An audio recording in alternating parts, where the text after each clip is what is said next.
Your Excellency, the Vice President of the Republic of Uganda, my Lord, the Honorable the Chief Justice of Uganda, and your colleague from South Sudan, and your predecessors in office, my Lord the Deputy Chief Justice, and your predecessor. Let me stand on the established protocol. Thank you, Chief Registrar. You were having a problem with a certain name.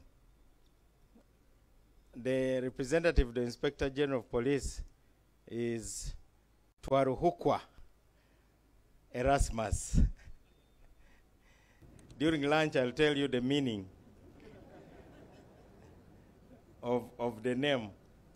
By the way, we all have problems at one point or another.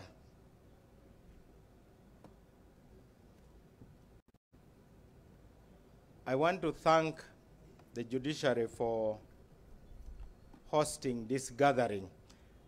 It's really a family gathering, and I don't think anything should be a point of dissension. Your Excellency, the Vice President, you are representing the head of the family called Uganda. It is up to you to report that some members of the family are not happy about one thing or another. And it's up to him to decide what to do. Because if you're head of a family, obviously you are at peace if everybody is as happy as possible. So, Mr. President of the Uganda Law Society, we take what you have said as homework, really.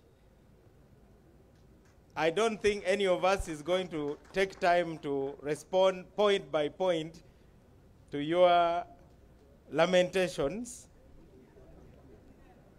They are obviously well-intentioned. So I'm sure our guest of honor will transmit that voltage live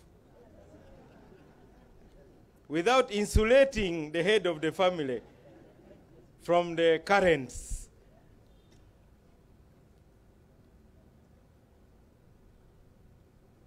I wish to congratulate you, my Lord the Chief Justice, for starting off this week with reflection.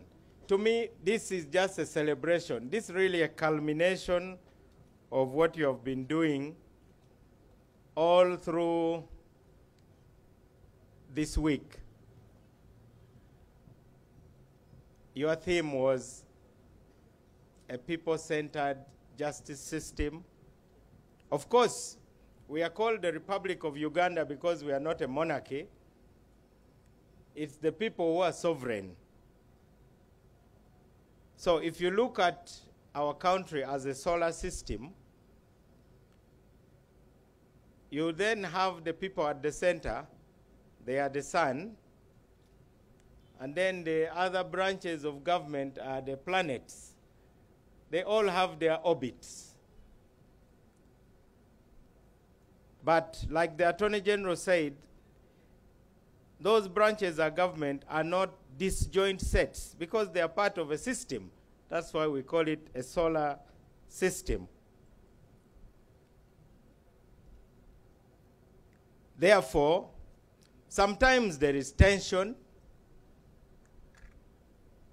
What matters is that whatever tension is there should not be unhealthy as to destroy the system altogether, because then there will be nothing left.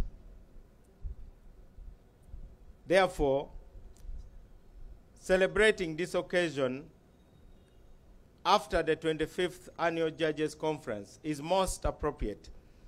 It's also not lost to me that we are in the shadows of two new towering structures that now rumor has will be opened at a later date, giving us yet another excuse to come and have fun at your pleasure, my Lord the Chief Justice.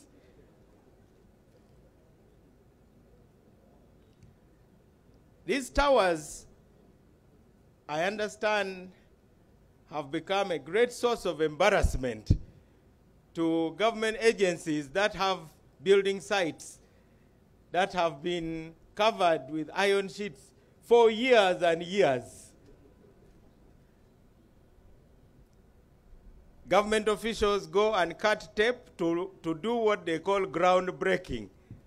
And that is all that happens. The ground is broken and nothing happens. Basically like planting sterile seeds. So this is a big challenge to the rest of government, that is actually possible to start a project as ambitious as this one is and finish it. And also to use minimum resources. I understand these two towers have cost just about 105 billion shillings, and they are furnished. I had the pleasure of accompanying His Lordship, the Chief Justice, to walk around it. And I marveled. I was whispering to the Attorney General that now we are under pressure to finish ours, the jailers' houses in Naguru. So, my Lord, you are really putting pressure on the rest of the government. I want to thank the Secretary of the Judiciary, my friend Dr. Pius Bigirimana, for his transformational leadership. This definitely is a remarkable achievement. Maybe other PSs can learn from you. Of course, Mr. Bigirimana needs to go for courses in diplomacy. But maybe it helps not to be too obsessed with being diplomatic. He is the quinini without the sugar coating. But I know that he's result-oriented, and I thank you, together with the team you work with. Of course, under the guidance of the Chief Justice, the Deputy Chief Justice, and the entire team. I think the workspace hygiene of the judiciary has improved thanks to the leadership of the Chief Justice and the team you work with. There are many workplaces that are so toxic, nothing gets done. So we can come and pick some notes. It doesn't mean the judiciary does not have problems. You obviously have problems. So as we celebrate today, naturally, like all ministers, you are given a file with a speech. So I looked at my speech a few days ago, and I thought, this is not what I want to say. I asked myself, what is the meaning of the new law year, really, in the real sense of the word? Then my mind went back to the lunch we had on the day the 25th Annual Judges Conference was opened. At the table, we had you, my Lord, and His Lordship, the Principal Judge, and a few other people. And we were talking about how our African culture is portrayed in African literature. We talked specifically about Things Fall Apart of Chinua Achebe. For those who have read his works, you must recall an event known as the New Yam Festival. The New Yam Festival is always held at the conclusion of a harvest and the beginning of the next work cycle. The celebration is intended to tie every individual member of the Igbo community together and to focus them so that they never forget that they are really an agrarian society dependent on yam. In this gathering,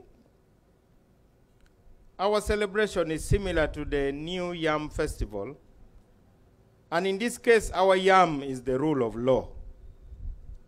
That's what brings all of us together, whether we are from the police, the prisons, the military, judiciary, executive, parliament, the bar, and so on and so forth. So we celebrate the fact that we have survived famine because we are in tough economic times. We are facing even threats from our erstwhile friends, including sanctions, withdrawal of vital funds. But we are here. We survived last year. And we are now making a vow that we shall also survive this year which we are opening. During the New Yam Festival, yams are offered to the gods before being distributed to the villagers. Usually the ritual is performed either by the oldest man, the king, or an eminent title holder. Your Excellency, today, you hold the most eminent title, and that's why you have come to preside over our format of the new Yam Festival. Of course, soon thereafter, there will be a celebration which has been dubbed the Sherry Party. Naturally, because of the need to reflect, people talk about shortfalls, shortcomings also, and new ambitions are declared. During my speech at the 25th Annual Judges Conference, I stated, and I repeat, that the judiciary is judged by a higher standard than all the other branches of the government. I know that the president is referred to as His Excellency, and so is the vice president. And I'm sure those who are teachers here will testify that to have the word excellent written on your exam paper means you have scored something like 97% and above. But because we are politicians, somehow people are more tolerant of our follies and foibles. But with the judiciary, there is a total intolerance. You are almost in the position of Caesar's wife. You know the story. Cantankerous young man called Publius decided to invade a space which was reserved for women, and he dressed up like a woman in order to seduce Pompeia, Caesar's wife. The rumor, of course, reached Caesar. Nothing really happened. The man failed in his efforts to seduce Caesar's wife. But still Caesar went ahead and divorced Pompeia. And when he was asked why, you know that there was really no adultery, and your wife definitely had no part in whatever went on. And then he said, Caesar's wife must be above suspicion.